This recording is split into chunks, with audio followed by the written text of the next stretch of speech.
죄송합니다. 사도행전 19장 8절에 10절 보도록 하겠습니다. 오늘 기도처 본문입니다. 사도행전 19장 8절에 10절 말씀.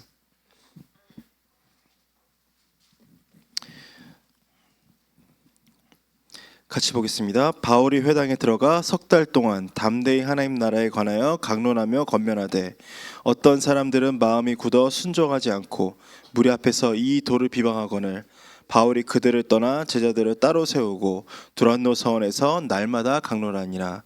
되레 동안 이같이 하니 아시아에 사는 자는 유대인이나 헬라인이나 다 주의 말씀을 듣더라. 아멘. 저희가 오늘 가져야 될 확신인 줄 믿습니다. 이게 오늘 기도처 말씀이 작년에 유럽에서 있었던 핵심 훈련 메시지인데요. 집회가 있을 때 유럽에서 같이 핵심을 전 세계 공통으로 나누고 이렇게 말씀을 누리는 가운데 오늘 주신 제목이 전도 제자의 확신입니다. 자, 우리가 무엇을 확신을 해야 되겠습니까? 사실은 저희가 지금 가지고 있는 신분과 또 권세, 우리가 가지고 있는 이 그리스도의 이름, 이 생명의 복음, 또 그 속에서 주신 이 축복들을 확신할 수 없다면요, 결국은 우리는 수많은 이런저런 문제에 그 바람에 부는 때 날아다니는 겨와 같이 또 낙엽같이 계속 흔들려야 됩니다. 어떤 사람에게 어떤 문제가 있다 할지라도요, 또 어떤 상황이 있다 할지라도 우리가 우리에게 주신 복음 그리고 하나님께서 그 안에 주시는 역사, 우리가 그것만 확신할 수 있다면요, 사실은 다른 것은 문제될 것이 없습니다. 그리고 오늘 기도처 말씀에는 사실은 기도처 여기 있는 본문에는 잘 나오지 않는데 오늘 이 메시지를 전하시면서 서론에 빛에 대한 말씀을 쭉 하신 거예요. 창세기 1장 3절에 이 창조의 빛. 여러분, 이 창조의 빛은요, 이 세상에 있는 모든 공허와 흑암과 혼돈을 일시에 끝내버린 완전한 빛입니다. 저희가 지금 보고 있는 전기불이 아닙니다. 또 저희가 이 낮에 보게 되는 그 에너지가 많고 생명을 살리는 그 태양빛 그 정도도 아니에요. 모든 것을 살리는 빛. 그래서 그 영광의 빛이 임했기 때문에 일어나서 빛을 발하라. 예수 그리스도께서도 이 빛으로 오셨다. 그래서 우리에게 오늘도 이 빛을 가지고 파수꾼 역할을 감당하라 하시는 겁니다. 근데 우리가 이 빛을 가지고 또 전하면요, 현장에 여러 가지 어두움도 드러납니다. 참 그런 순간들 감사할 때가 있죠. 제가 이번 주에 이제 현장에 가면서 이제 몇 군데 발견한 게 있었는데, 여러분 여기 떼골 가보신 분들 많이 계시잖아요. 그 떼골에 가장 요란하게 장사를 잘하는 집 중에 하나가 어디냐? 타이어집입니다. 근데 이번 주에 굳이 우리 옥사 선생님께서 거기가 좀 마음에 걸리신다고 하시더라고요. 그래서 이런저런 일이 있어서 갔어요. 뭘 발견했느냐? 거기가 완전 하나님의 교회 지교회더라고요. 그래서 이제 우리 전 선생님께서 이게 물어보니까 이 사장이 사실은 얼굴에 딱 서비스 미소가 있었어요. 그 외적인 육신적인 미소 있잖아요, 사람들 하기 위해서. 근데 전 선생님이 건드리자마자 의자를 갖고 딱 앉아갖고 태세를 갖추더라고요. 쫙 읊는데 옆에서 쫙 보고 있다가 참 그렇지. 그러다가 사실은 어디가 제일 속상한 거냐면요, 제가 굉장히 중요하게 생각하는 창세기 1장 26절, 우리가 우리의 모습대로 우리의 모양 따라 우리의 모습대로 우리가 사람을 만들고 그러는데 그 우리를 자꾸 아버지 어머니라고 하는 거예요. 그걸 자꾸 아버지 어머니라 그래. 그래갖고 그거는 그게 아니고요, 처음부터 성부 하나님이, 성자 예수 그리스도가, 성령이신 보혜사께서 처음부터 함께 하시면서 처음부터 존재하시면서 창조하신 거다. 근데 막 강조를 하는 거예요, 그 사람이. 근데 아무리 봐도 안산홍으로 가는 그 필연적인 내용은 없습니다. 그건 아직 꽂힌 거고요. 그 다음에 계속 안식일을 가지고 이렇게 막 뭐라고 하길래 제가 그 얘기를 했어요. 우리는 금토일을 다 지킵니다. 근데 그게 최근에 그 유목사님 말씀하셨잖아요. 이 금토일 시대가 다른 게 아니라 참된 안식일 회복이라고. 근데 제가 그 얘기를 하면서 속으로, 야, 저 인간 또 들으면서 또 이건 또 무슨 이단인가 싶어서 그렇게 얘기할 수 있겠다. 그렇죠? 근데 그거는 이제 저희가 뭐 새로운 교리를 만든 게 아니라 참된 그 안식일에 주시는 예배와 인생 전체를 드리는 응답, 세계복음화할 수 있는 비밀을 회복한 거 아닙니까? 그렇죠? 그래서 너무 감사하더라고요. 두 가지가 감사했어요. 일단은, 야, 여기가 흑암의 본부였구나. 저희가 막 한참 얘기하는데 차가 한 대 와요. 쫙 사람들이 와서 와 하다가 그 다음에 우리가 막 얘기하고 있으니까 여자분이 하나 옵니다. 그 양반이 아마 리더인 것 같아요. 웃으면서 뭐라고 하냐면은 여기서 이러지 마시고 나중에 교회 한번 오시라고 막 웃으면서 막 얘기를 하더라고요. 그래서 그래, 여기가 본부였구나. 이제 진짜 기도해야 되겠다. 그리고 사실은 또 현장에서 쟤는 왜 저러지? 쟤가 저렇게 외로워하고 저렇게 힘들어할 이유가 뭐지? 그런 것들을 사실은 저가 기도하던 부분이 있었는데 이거였을지도 모르겠다고 하는 발견되는 부분들이 있었어요. 그렇죠? 우리가 복음의 빛을 비추면요, 가장 어두운 부분들이 나타납니다. 근데 거기에서 그러면 우리가 막 놀라고 막 어떻게 막 때로는 율법이 나올 수도 있고 좌절이 나올 수도 있는데, 그게 아니고 계속 그리스도의 빛을 비추는 겁니다. 그게 바로 전도지자의 확신인 줄 믿습니다. 우리가 그걸 하는 게요, 사실은 이번 주 우리 1부 말씀 나온 것처럼 영원한 언약이잖아요. 우리가 다른 거 아닙니다. 진짜 영원한 이 그리스도의 복음을 썩지 않는 조각목으로, 이렇게 조각목이 사실은 그 귀한 나무는 아니에요. 고급 나무는 아니에요. 근데 썩지 않는 이 조각목으로 가서 복음 중심으로 모든 백성들이 함께 언약을 따라가도록, 우리가 이 길이 진짜 맞느냐? 사실은 육신적인 확신은 주는 게 없습니다. 아무리 봐도 광야는 사람이 살 곳이 못 돼요. 또 사실은 누가 보기에도 저렇게 오합지졸 그냥 싹을 그냥 모아놓은, 그냥 군사력도 없고 행정력도 없는 뭐 특별한 리더십이 뭐 육신적인 어떤 뭐 조직적인 리더십이 있지도 않은 저 유대인들이, 저 이스라엘 사람들이 가나안 들어 정복한다는 건 불가능한 일입니다. 근데 하나님께서는 뭐만 주시는 거예요? 들어가야만 하는 이유, 들어갈 수밖에 없는 이유. 왜? 이 땅에 도저히 해결되지 않는 이 창세기 3장 문제, 6장의 문제, 11장 문제, 이것을 해결하기 위해서 그리스도께서 가나안 땅에 오실 거기 때문에 우리는 거기에 들어가야만 하고 갈 수밖에 없다. 하나님께서 우리를 거기에 보내시기로 작정하셨다. 그래서 하나님께서 그것에 대한 확신이 있는 사람에게는요, 사실 홍해도 달리 보이게 하시는 거예요. 나머지 사람들한테는 그냥 너무 신기한 기적에 불과합니다. 추억일지도 몰라요. 근데 여호수아 같은 사람들이 볼 때는, 갈렙 같은 사람들이 볼 때는, 야, 이렇게까지 해서 가나안 땅에 우리를 집어넣으셔야 만하는 절대적인 이유가 하나님께 있구나. 그게 절대 제자의 확신 아닙니까? 그렇죠? 전도지자의 확신 아닙니까? 우리가 그 응답을 따라서 이제 가는 겁니다. 그래서 그 응답을 누리는 거를 오늘 기도서 말씀에 뭐라고 하냐면요, 24 기도의 행복, 25 기도의 능력, 영원의 그 기도의 응답. 우리가 이게 진짜 행복하다면요, 우리는 어떤 문제에도 걸리지 않고, 또 우리가 습관적으로 반복적으로 또 계속 악순환의 고리 안에 갇혀있는 이 어둠의 그 고리의 그 불신앙과 그 문제에서 우리를 완전히 자유케 하는 그 빛을 참으로 누리게 될 줄 믿습니다. 너무 자동으로 돌아가기 때문에요. PTSD처럼 딱 그 코드를 건드리기만 하면은 그 순간으로 들어가 버리는 우리의 문제들이 있기 때문에 오늘 그거를 완전히 끝낼 수 있는 빛을, 그 메시지를 우리에게 주신 줄 믿습니다. 그러면 우리를 그렇게 해방시키신 이유가 뭡니까? 진짜 세계 선교를 안 하면 안 되는 절대적인 이유가 있기 때문에 그렇습니다. 저는요, TCK 현장을 쭉 보면서 뭐를 봤냐면은 이거 정말 해결이 안 되면은 재앙이 올 수밖에 없구나. 개인에게도 재앙입니다. 제가 너무 안타깝게 사실은 이제 보던 한 가정이 있는데, 저기 렘넌트 시절에 어떤 그 남자 렘넌트가 이제 부모님의 강권과 또 세계복음화에 대한 열망 때문에 필리핀에 갔어요. 필리핀에 갔다가 이제 여러 가지 외로움과 여러 가지 또 본인 영적 문제 속에서 저기 부인을 좀 일찍 만나서 좀 일찍 임신하고 일찍 결혼을 하고 왔어요. 근데 참 예쁘장한 신부인데 이 친구는 또 가지고 있는 문제가 있죠.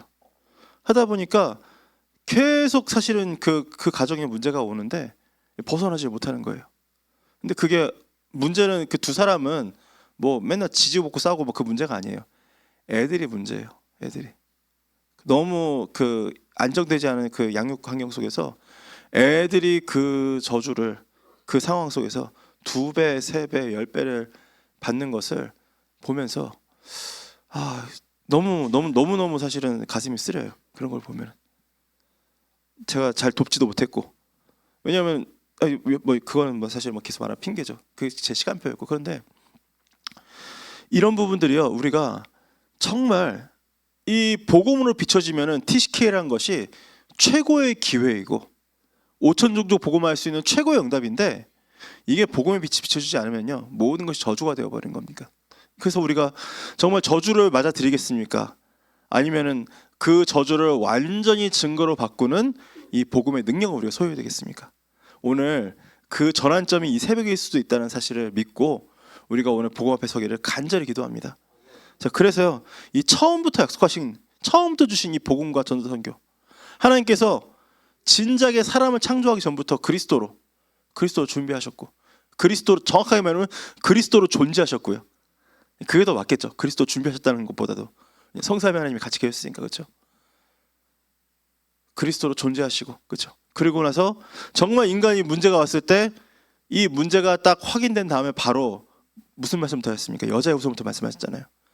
니네가 이래서 이렇게 문제를 당할 거다. 이제 그런 얘기가 아니라 제일 먼저 확인하게 하신 게 내가 너로 여자와 원수가 되게 하고 내 후손도 여자와 원수가 되게 하리니 여자의 후손은 내 머리를 상하게 할 것이요 너는 그의 발꿈치 상하게 할 것이라 하시고, 이 정확한 복음을 처음부터 주신 거예요.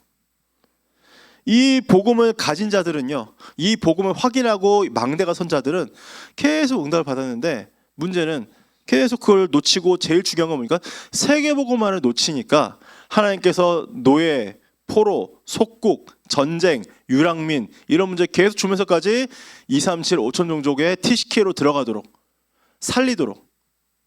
그래서 이제는 우리가 더 이상 그 저주와 재앙을 통해서 선교하는 것이 아니라 진짜 기도의 응답을 가지고 세계 선교할 수 있도록 하나님께서 이번에 저희를 선교대회 속으로 완전히 밀어넣으신 줄 믿습니다.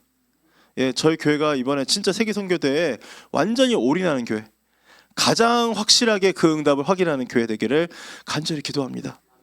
예, 그냥 왔으니까 식사 대접 잘 하고, 왔으니까 뭐 메시지 한번 시켜드리고 돈 봉투 쥐어드리고, 조금 잘하면 그 정도였어요.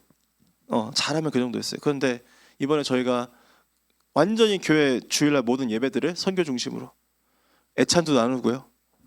그러면서 또 이제 훈련도 캠프도 하면서, 이게 얼마나 큰 축복인지.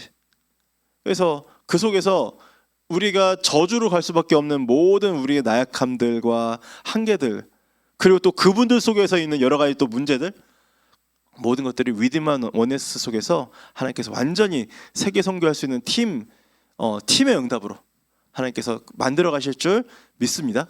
아멘. 예, 그래서 우리가 뭐 어디에 후원할 만한 대단한 선교사가 있냐 한번 찾아보자, 뭐 그런 거 우리가 찾지 않았어요. 그동안 쭉 하나님께서 이어오신 이 언약의 교회를 향한 언약의 흐름을 따라서 또 하나님께서 계속 또 목사님 통해서 그동안 또 응답 받아온 또 세계 선교의 현장의 흐름 속에서 하나님께서 그런 응답을 주시는데, 이번에 진짜 간절한 마음으로 우리 각자를 향한 선교의 미션과 응답을 확인하고, 또 특히 이번에 계속 우리 담임 목사님께서 대청부 얘기를 하시는데, 우리 대학생들과 청년들이 이 응답의 증인으로 주역으로 서서 응답받을 수 있도록 여러분 정말 기도해 주시길 부탁드립니다. 그러면요 반드시 우리에게 이 여호와의 영광이 충만한 그 응답들이 임할 줄 믿습니다. 그래서요 그 영광이 충만하면요 일단 사람의 말을 할 수가 없어요. 왜요? 너무 확실하게 영광이 드러나기 때문에. 예, 성막에 구름이 가득하니까 와, 사람들이 그 앞에 무릎을 꿇을 수밖에 없는 거예요. 그렇죠? 그리고 너무 확실하게 구름 기둥, 불 기둥이 인도하니까 따라갈 수밖에 없는 겁니다. 예, 저희에게 너무나 선명하게 주시는 강단의 흐름이 있지 않습니까? 지금 이 부신 현장을 향한 237, 5천 종족 현장을 향한 하나님께서 분명히 이끌어 가신 그 흐름들이 있는데, 이거를 우리가 붙잡고 가는 겁니다. 그러면서 참 이번 주에 감사했던 게, 저희들 이제 교역자들 중심으로 일단은 저희 지금 진행되고 있는 모든 현장 사역들을 쭉 한번 정리를 해봤어요. 그거를 보니까 뭐 잘 준비됐다, 뭐 아니다, 사역에 뭐 역사가 일어났다, 그런 문제가 아니라, 야, 하나님께서 우리 현장에 곳곳에 또 시간대별로도 그렇고 현장별로도 그렇고 많은 곳에 이미 우리에게 등불 붙일 수 있는 준비를 하게 하셨구나. 그러면 하나님께서 이 현장들을 중심으로 무엇을 준비하셨는지 한번 확인해 봐야 되겠다. 이번에 정왕동 캠프 지금 쭉 진행되면서 이번에 갑자기 디데이를 선포하셨잖아요. 그래서 제가 마음이 조금 바빠지기도 하고 또 뭐랄까 또 감사하기도 하고, 이번에 그 선교대회 때 같이 디데이를 이제 또 하면 중앙고 캠프 정학도 캠프를 마무리할 건데 이제 보니까 야 하나님께서 많이 이미 현장에 준비하셨어요. 또 저희 이번에 토요일 날 비가 오고 해서 현장을 많이 돌아다니지 못했지만 거기를 쭉 현장 확인하면서 우리 중화권 중직자 우리 분들이 여기 우리 캠프 해야 된다고. 근데 보니까 그 현장하고 이번에 제가 다시 한번 지도로 쭉 그거 우리 성도들이 어디 사시는지 뭐가 있는지 확인하고 하니까 딱 그게 겹치는 부분에 있더라고요. 그럼 여기 하나님의 계획이 있지 않을까. 어저께 저는 혼자서 거기 가서 쭉 확인하고 다시 한번 기도하면서 왔는데요. 하나님께서 지금 우리에게 하게 하시는 다락방 결코 작지 않은 줄 믿습니다. 예, 우리가 지금 우리가 함께하는 구역 예배, 지역 다락방, 지교회, 오늘 우리가 그 현장에 하나님께서 무엇을 하길 원하시는지 정말 오늘 기도처 2번 말씀 나온 것처럼 3집중과 3세팅과 3응답을 확신을 가지고 들어가면요, 하나님께서 오늘 그 현장에서 완전히 전환점을 마련하실 줄 믿습니다. 예, 그 마음 하나가 바뀌는 게 어마어마한 응답이 있더라고요. 그 부천에 나들목이라는 곳이 이제 필리핀에 결혼하고 이주했던 사람들이 여기저기서 막 이혼하고 막 하면서 막 몰려드는 마지막 슬럼 같은 곳이 있어요. 뒷동네. 그 사람들이 얼마나 좀 이렇게 풀어져서 사느냐. 보통 그래도 이제 저희 고려인들 그 동네 가면은 꽤 깨끗하거든요. 거기는 일단은 좀 엉망이에요. 열대 사람들이 조금 이제 마음이 훨씬 더 이렇게 힘이 없는 경우가 많더라고요. 간판도 갈지를 않고 그냥 현수막 기존 간판에 현수막 덮어서 그냥 하고요. 필리핀 식당은 요리를 미리 해놓는 게 아니라 해놓고 데워서 팝니다. 보통 그래요. 근데 거기에 밀라라는 60대 할머니가 하나 있었어요. 근데 거기에 들어가는 필리핀에서 좀 선교 현장에 있다가 돌아오신 권사님이 굉장히 귀한 분인데 업다운이 심하신 분이에요. 이분 다락방을 하다 힘 빠지니까 그거를 이제 그 당시 담임 목사님께 이제 부탁을 했다가 그게 저한테 넘어온 겁니다. 근데 그게 참 부담스러운 게 뭐냐 하면은 필리핀 사람들은요, 영어를 할 줄 안다고 생각하는데 영어를 잘 못해요. 본인들 영어 잘 못해요. 따갈로그를 사실은 해주는 게 훨씬 제일 그 사람들 좋죠. 본인들 현지인. 근데 그게 안 되잖아요. 한국말도 그렇게 뭐 시원찮고 영어도 시원찮고. 제가 딱 한번 가서 보니까 야, 이건 영어로 해도 되는 일이 아니다. 그래서 제가 어떤 결론을 했냐면요, 진짜 모든 사람이 와도 똑같이 누구나 이 다락방을 할 수 있도록, 또 모든 사람이 와도 똑같이 말씀드릴 수 있도록 복음 편지를 놓고요. 그 다음에 그 복음 편지 속에 있는 구절들 있잖아요. 그거를 다 인쇄를 해갖고 그날 할 거를 갖다 가져가갖고 같이 그거 기도수첩 그 본문 그 본문 내용들이 있고요. 그 다음에 성경 읽고 같이 기도하고. 앞에 분들이 왜 힘이 빠졌을까요? 아무도 안 오니까 힘이 빠진 거예요. 근데 그렇게 여기에 어떤 사람이 와도 다락방 할 수 있게 하고 모든 사람이 복음 들 수 있게 해야 되겠다라는 중심으로 사람이 하는 영역을 빼고 말씀 중심으로 딱 잡았는데요. 그 다음부터 계속 매주 한 명씩 두 명씩 계속 사람들을 보내시는 거예요. 이게 불가사의한 일이죠. 알 수가 없어요. 근데 그건 하나님이 하시는 일이에요. 하나님이 하시는 일. 그러니까 저희 이번 주 주일날 EBS 훈련을 했는데요. 정말 현장에 불신자 살릴 내용이 준비되고 사람이 준비되고 시스템이 준비되면 하나님께서 붙이신다. 저는 그렇게 하다가 결국은 그분 또 이제 딱 그 다락방 하는 기간 안에 또 그분이 또 생신인데 그 필리핀 그 교폭의 그 데모거든요. 거기 가니까 완전히 필리핀식으로 세팅해놨는데 또 할머니는 한복 입고 앉아있고 되게 언밸런스한데 거기 가서 주일날 가서 이렇게 생일날 가서 말씀 선포하고 영접하고, 예, 그러면서 이제 계속 사실 응답받다가 지금은 어떻게 하고 계신지 모르겠습니다. 뭐 잘 인도받고 계시겠지만, 근데 그 하나 굉장히 중요했어요. 막 사역자가 누가 와서 메시지 잘해서 역사 일어나는 게 아니라 누구나 와도 똑같은 정확한 복음을 들을 수 있게 하려면 어떻게 해야 될까 했을 때 그걸 놓고 이제 쉽게 결단을 하니까 하나님께서, 정말 거짓말 아닙니다, 매주 사람을 보내시더라고요. 그런 응답들을 하나님께서 우리에게 주신 그 교회 다락방 안에서 다 주실 줄 믿습니다. 예, 지금 제가 목이 잠긴 이유가 일교차가 심하잖아요. 지금 한 15도 이상 일교차가 나는 것 같은데 여러분 감기 조심하시고요. 전 지금 이제 목이 상한 건 아니고 콧물이 좀 내려와서 지금 막고 있어서 좀 그런 건데 건강 조심하시고 진짜 기도하면서 하나님, 그래서 방금 전에 제가 말씀드린 부분들이 하나님이 응답하시게 왔다면은 저희 사실은 거의 한계가 없이 어떤 언어권이든요. 왜? 번역된 교재와 성경이 있거든요. 진짜 중요한 제자 사역하고 하려면 결국은 현지인 제자가 필요하겠지만 하나님께서는요 지금 이미 우리에게 주신 것만으로도 못할 게 없다. 그렇죠? 그래서 이번에 선교사님들 오시면은 나는 말 못하니까 막 나는 인사만 하고 빨리 도망가야지, 그게 아니라 바디랭귀지든 무엇이든 적극적으로 그분들한테서 주신 응답들을 뽑아낼 수 있는, 야, 이분들이 진짜 우리 위해서 기도하고 있구나. 근데 진짜 기도 속에서 만나면 그렇게 돼요. 느껴지잖아요. 말은 안 통하는데 야, 정말 중심이 통하고 이분들이 진짜 우리 위해서 기도하는구나, 우리가 팀이구나. 하나님께서 그거 느끼게 하시는 응답들을 우리 주실 줄 믿습니다. 그래서 이 시간에 주기도문하고 기도할 건데요. 하나님, 정말 우리가 내 한계를 뛰어넘어서 확신을 가지게 하옵소서. 하나님, 그리고 정말로 이번에 우리 교회를 세계 복음을 할 세계 선교의 증인된 교회로, 정말 5천 정도의 제자들이 몰릴 수밖에 없는 교회로 새로 시작하게 하시는 선교대의 응답을 우리가 누리게 하옵소서. 이 시간에 주기도문으로 기도하고요. 그리고 우리 같이 합심해서 개인 기도 속으로 들어가겠습니다.